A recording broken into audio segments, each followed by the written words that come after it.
So, I've finally given in. After a year of no, I'm not going to cover any longsword, only saber and rapier for this channel. I'm going to be the not longsword guy. I was scrolling through HEMA 18's events, and there just isn't as much high-end competition with easy visual access for the other weapons yet, so I'm taking a look at the funny Grug Brain stick. Specifically, I'm taking another look at Donnybrook 2025's longsword final. Now, Donnybrook is an outer suburb of Melbourne, but apparently it's also a place in North Dakota. Just before I start, I'd like to make a quick announcement, mind. For those who aren't aware, I'm an avid participant in HEMA, and I've been meaning to go to an international comp for a long time. With flights to Europe as expensive as they are, and the United States customs being... Well, look, I don't want to go to El Salvador, so I've started a GoFundMe. I've been very successful in Australian HEMA, and Australian HEMA has done well overseas. I'm currently world number 17 in HEMA Saber as of writing this, and it would be massive for me if I could go to fence at Blackhorns Cup, one of the strongest Saber events in the world. If you have a spare $1 or $2 or $300, every little bit counts. I've set the goal to 5k, but that's just roughly what's going to cover literally the whole trip, including accommodation, etc. Even half of that will get me comfortably over the line. So please, if there's anything you're willing to donate, there will be a link to the GoFundMe page in the description. Thank you very much. Now back to the match, which is contested between Gavin Page in the white shoes and Dmitry Tolstonev in the other shoes. We have this start that's pretty cagey. You tend to see this in matches on fields of play this small because compared to say a 10-meter length, if you stay a bit too forward and have to skedaddle, you run out of room very quickly, so you see a lot of this tiny space manipulation. You don't really want to go back, but you also don't want to send it too hard too early, because with no feel for the opponents, the only thing you know is they don't want to move back either, so any attack that fails is likely to get attacked into, where a bit more plane space can promote safer distance parries and so on. So after a few little snipes both ways, Page tests out how comfortable he is barely pulling Tolstonev short with this attack here.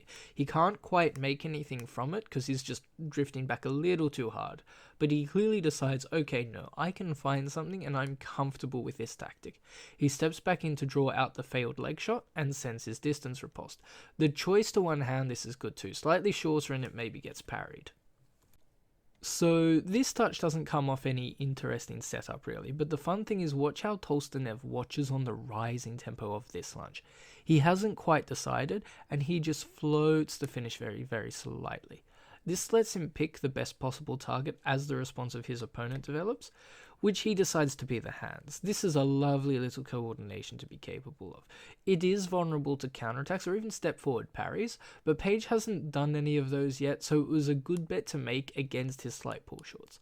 Unfortunately, I think going so shallow was maybe a mistake, and Page gets his afterblow in, and the torso afterblow is worth as much as a hit to the hand, so it ends up being an even exchange.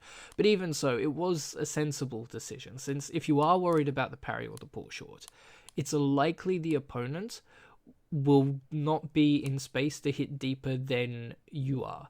So there was a good chance, if he was right, that Page just wouldn't have been able to hit torso. Unfortunately, Page just kind of sees that he's lost the time for that and goes straight in. The next couple of hits really show how much fencing changes when the field of play is so short. You can see at the start here, Tolstonev strafes both ways laterally. While you might think that's some kind of attempt to find an angle, most of his provocations don't seem to have any real intention to hit. They are just trying to get Page to break distance. And once he does get that bit of space, he doesn't feel confident until Page is on the line. The next touch is very directly affected by the same factors. There's just nowhere for Tolstonev to go here. This leads to a very interesting topic for HEMA, which is, what kind of field of play do you want? What do you want your field of play to encourage? And how best can you accommodate that with the size of competition you intend in the venue you want? Fields of play this small can lead to some real boxing-esque tactics, which I personally don't hate, but one of the reasons HEMA fencing can be a messy affair is that often you only have one, maybe 0 distance parries before you are out of space. If you want to see the kind of clean fencing a lot of HEMAists say they want, letting the fences have enough space to make at least 2 large distance parries goes a long way toward that, since fences will less commonly be backed into a wall trying to defend something that simply needs to be stepped away from, and trying to force an advantageous or less uneven afterblow instead of a clean touch. Indeed, it may even help with promoting more interesting preparation and setup. I think a large part of why we see little in the way of notable invitation in this match is that the fences don't need to commit each other forward. The touchline does that for them.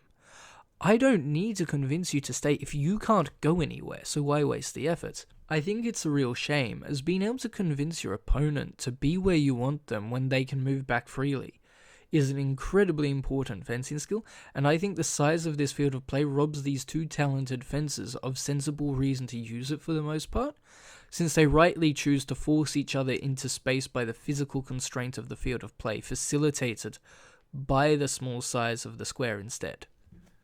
Now at this point, Paige is leaving 8-4. I didn't focus on the exact scoring at this point, because I don't believe it was significant for deciding the winner of an engagement, except for the second touch. But in case you are curious, I'm putting 2 slides up here for you to pause and read. There's also 9 seconds on the clock, and Paige only needs 3 to win on points. However, Tolstonev can ensure another exchange by touching deep, as even though that's only worth 3 points, this competition demands a win by at least 2 in elimination matches. So how does this exchange go? Paige starts pressing, but Tolstonev does a good job of holding him. I think Paige probably could have continued this press, because at the end of the day, anything including a leg afterblow wins this one for him. If he can just keep his sword free at the time Tolstonev starts anything, it wins him the match. And of course, any first touch will win it for him as well. And he'd still be ahead if this attack fails completely. There's honestly very little risk in continuing to press, and I don't see Tolstonev doing enough to kill it here. However, I'm not the fencer in the moment, and Paige decides he doesn't want to touch this holding defense and releases the valve, which is also a reasonable decision since Tolstonev plays it so well. On the release, Tolstonev sends a really nice step lunge and forces in his own fall short to let Paige whiff, which is important because again, any touch from Paige loses it for him. Now watch this redoublement. I mentioned in a previous video that waiting a tempo to let the opponent develop can often be crucial to actually making a successful clean remise.